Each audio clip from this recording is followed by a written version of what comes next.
Em nome do Pai, e do Filho, e do Espírito Santo. Amém. Inspirai, Senhor, as nossas ações e ajudai-nos a realizá-las, para que em vós comece e para vós termine tudo aquilo que fizermos por Cristo nosso Senhor. Amém. Santa Maria, Mãe de Deus, rogai por nós. São Miguel, São Rafael e São Gabriel, rogai por nós. São Jerônimo, rogai por nós. Em nome do Pai, do Filho e do Espírito Santo. Amém. Então, meus queridos irmãos e irmãs que nos acompanham aqui na nossa Escola da Fé, nas nossas mídias sociais, da paróquia de Nossa Senhora do Ó, é com muita alegria que nós terminamos essa série de vídeos dedicadas à Sagrada Escritura, né? E de modo especial hoje, tratando do livro que nos foi proposto a meditação neste mês de setembro de 2020, que é o livro do Deuteronômio, né? O quinto livro da Bíblia, o último livro do Pentateuco. E gostaria antes, né, de iniciar esta meditação, este pequeno estudo, né, sobre o Deuteronômio, de falar como é proveitoso para nós termos um mês do ano inteiro para meditarmos especialmente sobre as Sagradas Escrituras. Não é?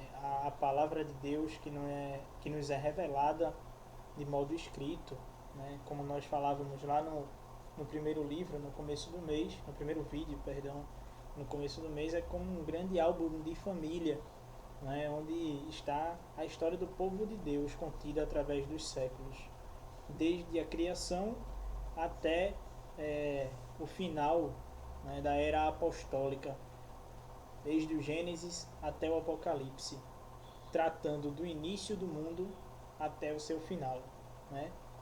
Que bom nós termos um mês todo, né? Mesmo que nós, dentro da liturgia das missas, né, e todos os dias também, claro, folheando a palavra de Deus, lendo, meditando, através de todo o ano litúrgico, através de todos os dias do ano, nós meditarmos a Bíblia, mas em especial neste mês de setembro. E por que o mês de setembro? Aqui uma curiosidade, né? Por que o mês de setembro é escolhido para ser o mês da Bíblia? Porque hoje, dia 30 de setembro, é dia de um santo muito importante, né? Um doutor da igreja, chamado São Jerônimo. Ele que traduziu a Bíblia, né, do grego para o latim.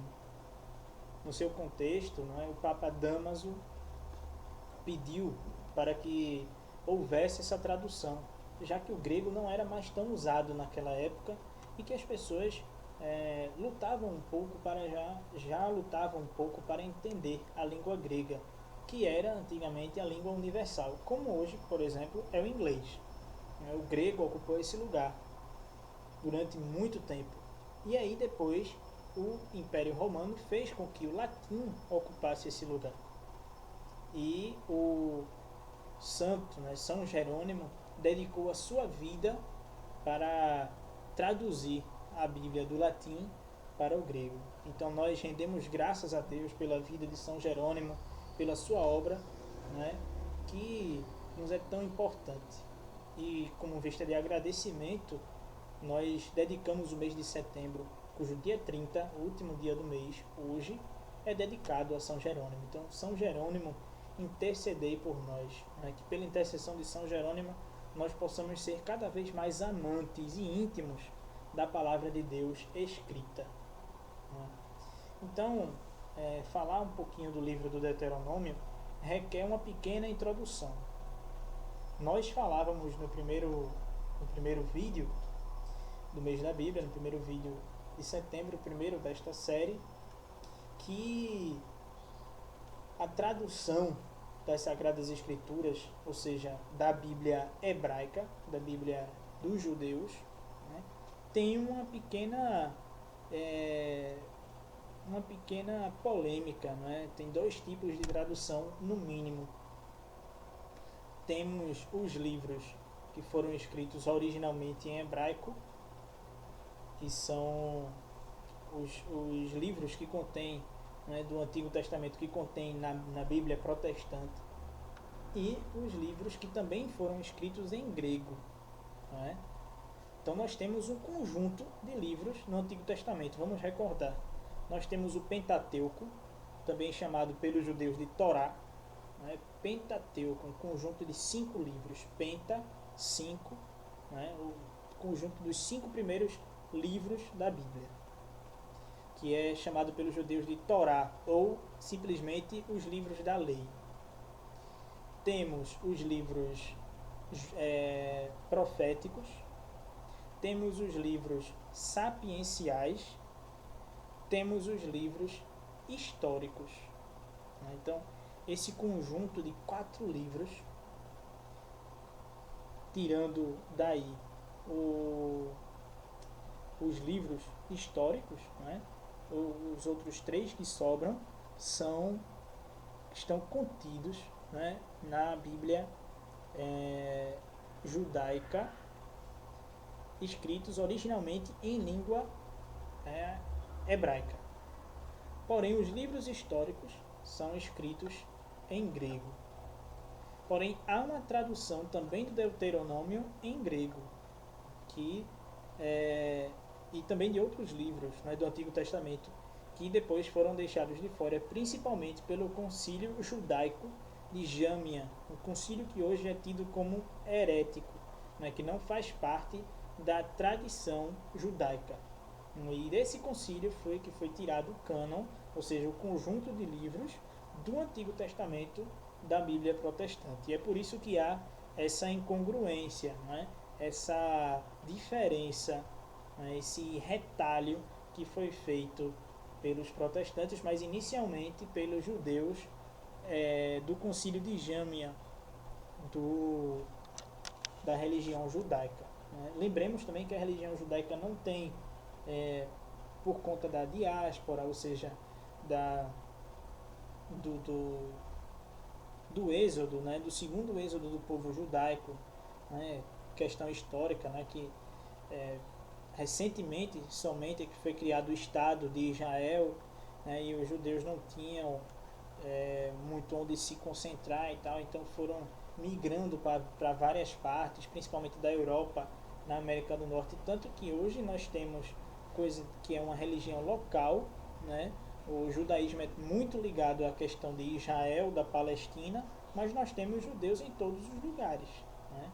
Porém, nós não temos uma unidade quando nós falamos do povo judaico, da religião judaica. Né? Não existe como nós, católicos, por exemplo, temos o Papa, né? A salvaguarda do ministério, do magistério da igreja. Né? Eles não têm assim o Papa. Eles têm, claro, seus patriarcas mais importantes, os rabinos, etc.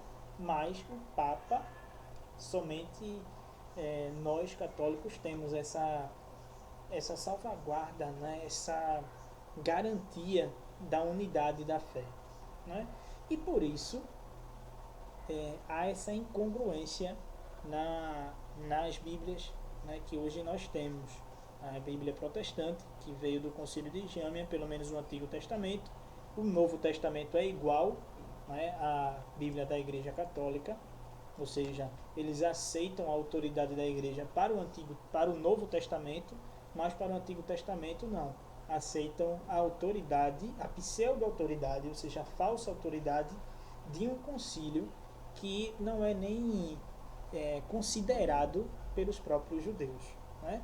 Então, lembrando disso, e lembrando dessas traduções em grego, nós precisamos dizer também que na Bíblia hebraica, alguns livros, ou a maioria dos livros, eles têm por nome as primeiras palavras desse livro.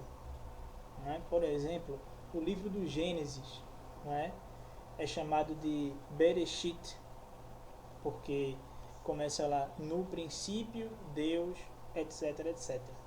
Então, esse Bereshit, né, significa no princípio, ou na cabeça, né, mais literalmente.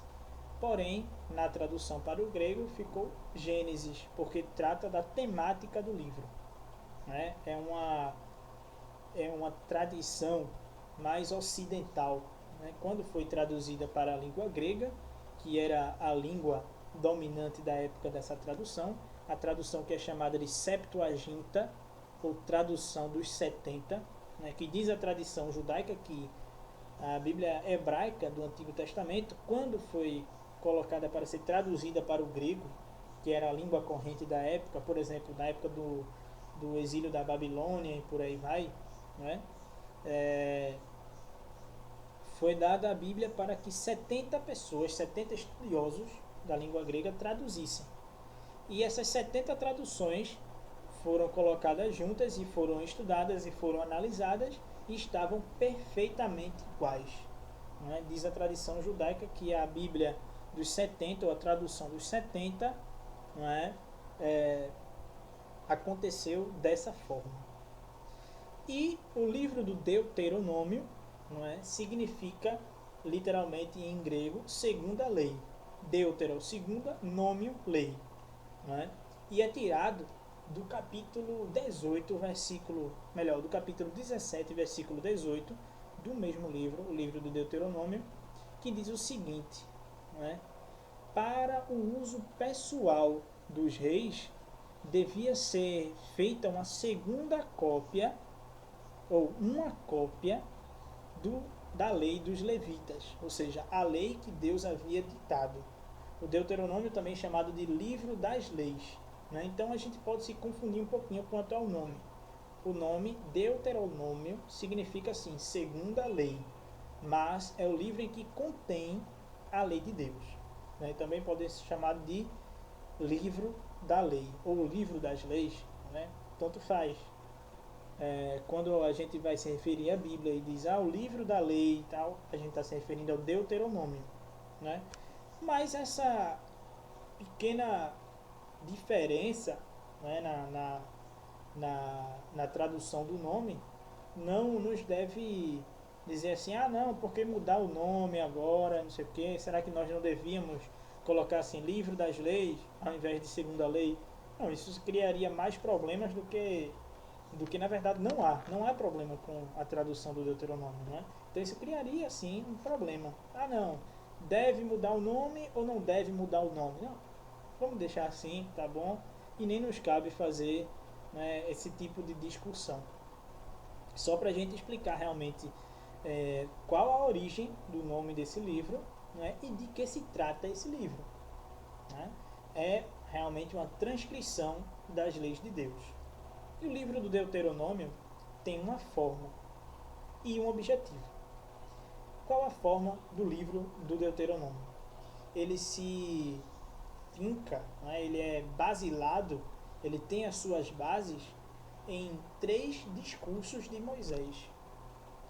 Se nós lembrarmos de Moisés, nós vamos lembrar, né, que Moisés era um patriarca e um profeta que saiu, libertou pelo poder de Deus o povo do Egito da escravidão do faraó, que significa o demônio, né?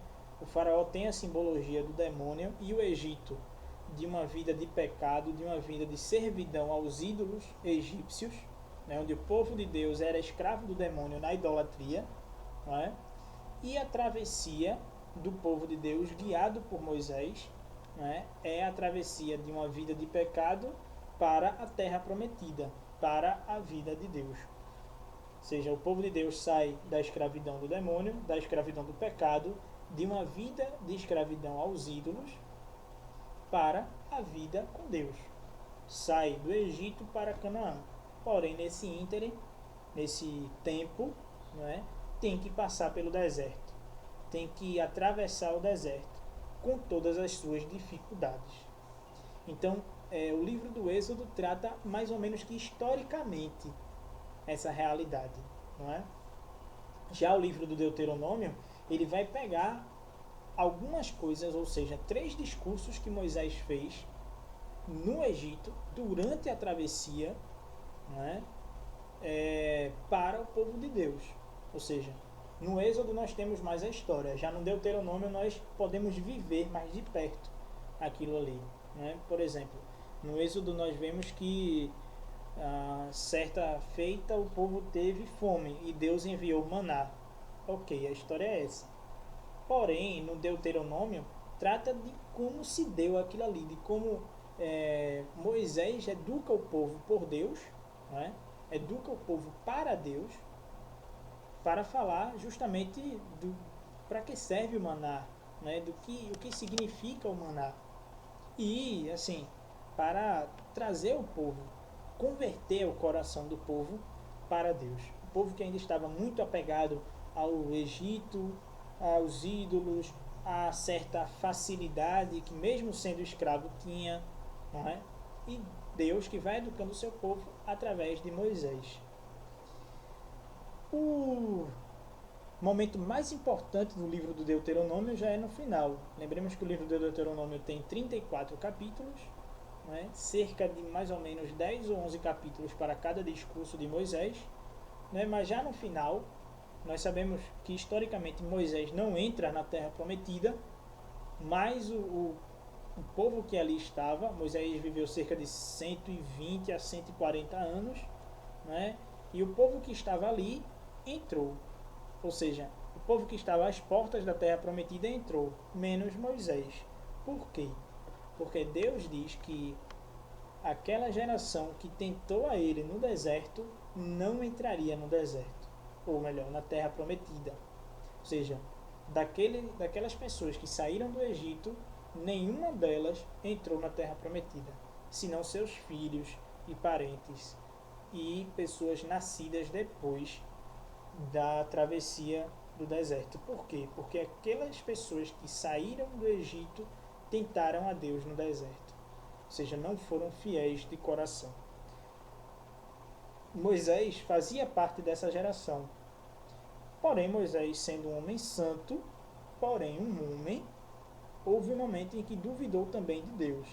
E Deus, como castigo, para que pudesse educar o povo também através de castigo e de exemplos dados também a Moisés, disse que Moisés também não entraria na Terra Prometida.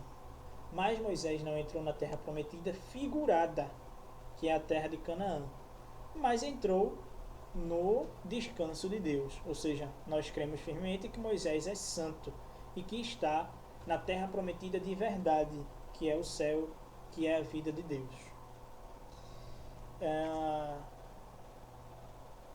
Os discursos contidos neste livro reforçam a ideia de que servir a Deus não é apenas seguir a sua lei. Isso é muito importante, né, nós termos em vista, porque é disso que Jesus trata quando ele faz, por exemplo, as suas críticas aos fariseus, né, nos evangelhos. Quando Jesus, por exemplo, diz assim: sepulcros caiados, raças de víboras. Vós sois bonitos por fora, como sepulcros caiados, mas cheios de podridão por dentro. Né? Os fariseus colocavam fardos pesados, sabiam as leis de cor, mas não viviam. Forçavam o povo simples a viver coisas que estavam na lei de Deus, mas que eles não viviam. Então, o livro do Deuteronômio, que é escrito numa época de crise de fé, não é?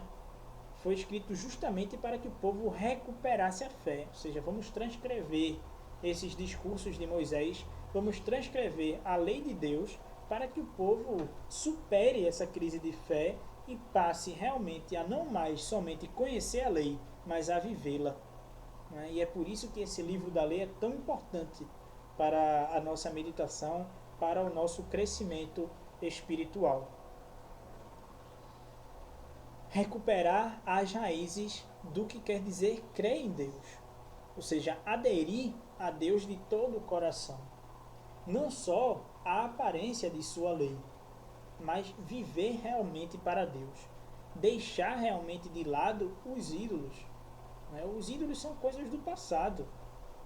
O povo de Deus realmente teve um período que viveu fascinado pelos ídolos do Egito, tanto que há uma interpretação das pragas do Egito como que uma sátira, ou seja, uma ironia de Deus para cada deus do Egito.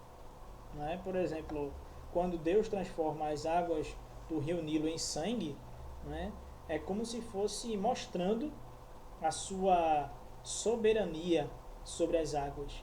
e não o Deus do rio Nilo, o Deus que habitava no rio Nilo. Ele não tem poder nenhum, quem tem poder é Deus, e eu vou mostrar isso tirando a fonte do seu poder, que é transformando as águas do Nilo em sangue. Pronto, e Deus fez aquilo ali, né?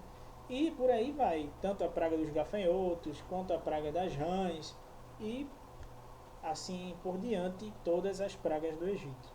Então os ídolos passaram, né? O povo de Deus deve agora viver somente com o coração voltado para Deus. Foi Deus que tirou o povo do Egito, e não nenhum ídolo egípcio, tampouco nenhum Baal, tampouco o Deus das montanhas, tampouco o bezerro de ouro, tampouco a deusa da fertilidade, nenhum outro ídolo. Foi Deus que tirou o povo do Egito. E Deus tirou o povo do Egito por quê? Porque Ele o ama. Porque Deus nos ama, Deus quer nos tirar da escravidão do pecado. Quer nos fazer participantes de sua vida.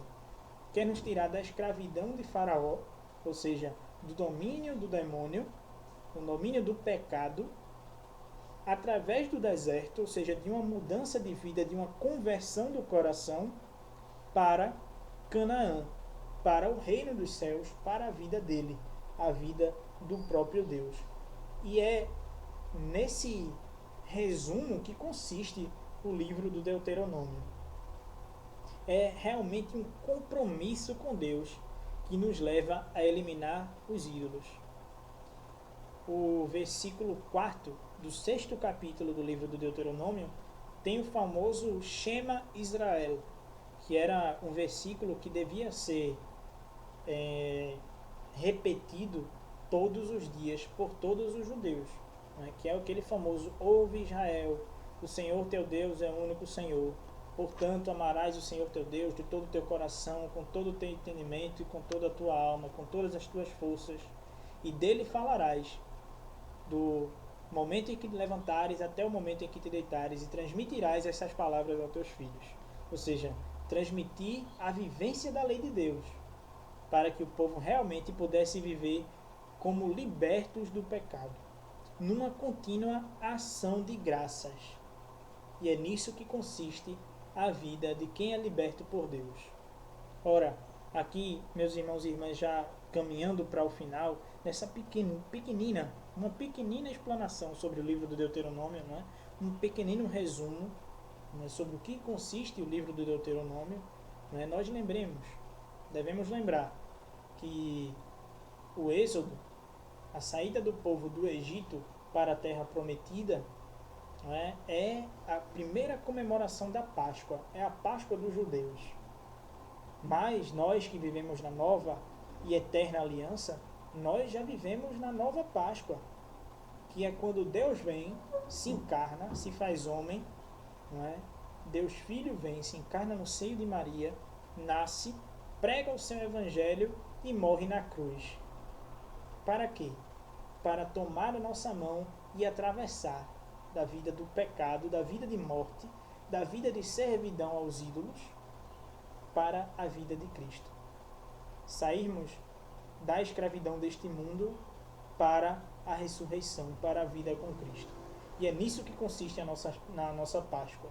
Se os judeus comemoravam a Páscoa rememorando, revivendo a travessia do Egito, melhor, a travessia do deserto, a saída do Egito para a terra prometida, nós comemoramos a nossa Páscoa na travessia de Cristo, da morte para a vida eterna.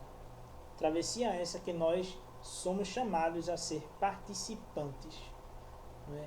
Se outrora, lá no Egito, Deus mandou que se sacrificassem cordeiros, nós hoje temos o próprio Cordeiro de Deus que se sacrificou por nós para nos dar a vida eterna. Não é? Então, esse livro do Deuteronômio deve lançar luz sobre as nossas vidas. Não é? Eu vivo hoje segundo a lei de Deus, ou eu vivo hoje segundo a minha própria lei, não é? Que me leva ao pecado, que me leva à perdição. Nós devemos ter sempre em mente que aquele que vive como se não houvesse Deus, na verdade é seu Deus. Isso não ocorre somente com quem é ateu não, viu? Isso ocorre com pessoas que estão dentro da igreja também. né? Vão à missa todos os domingos, escutam a palavra de Deus, às vezes até comungam, mas vivem uma vida regrada por si mesmos. Não vivem uma vida segundo a lei de Deus, né? Agem como os fariseus de outrora. Conhecem a lei, não é? Mas não vivem. Conhecem a lei do amor a Deus, do amor a mim mesmo e do amor ao próximo. O livro do Deuteronômio vai dizer: estende a tua mão para o teu irmão. Né? E é inclusive o versículo que nos é colocado em especial. Junto com o livro do Deuteronômio, temos o versículo dele que está em destaque esse ano. Estende a tua mão para o teu irmão. Estende a tua mão para o pobre.